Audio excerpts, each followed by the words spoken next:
كيكة ليمون سريعة. الهواء هذا اللي هو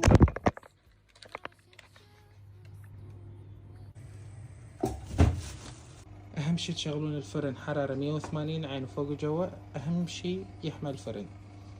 أول شي ندهن القالب بزبد ونحرش عليه طحين على مود الكيكة لا تلزق ويانا.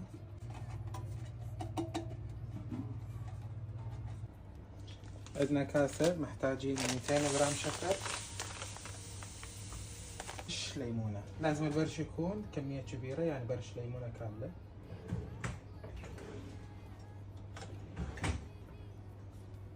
نبلش نبرش، نضيف برش الليمون. أول شي راح نمزج برش الليمون والشكر.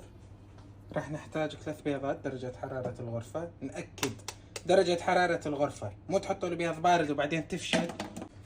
نخلطهم بشكل جيد لحد ما يمتزجون ويذوب الشكر. هاي الخطوة راح تاخذ. طبعا هنا أنا ضفت 3 ملاعق عصير ليمون، وضفت تقريبا 60 غرام لبن، ونخلطهم زين. هنا أنا أجي الزبد والزيت اللي أنا ضفتهم، اللي جهزتهم راح أضيفهم. أجي أضيف الفانيلا،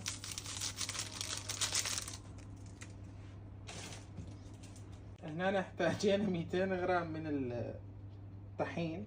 أضيف عليه البيكنج باودر. البيكنج باودر تقريبا يكون شوية أقل من التشيز. بعد الخلط الميكس صار عندنا جاهز، راح نفرغه بالقالب ونحطه للفرن اللي سخناه 180 درجة عين جوا وفوق لمدة 40 دقيقة. مرات ياخذ أكثر مرات ياخذ أقل على حسب الفرن اللي عندكم.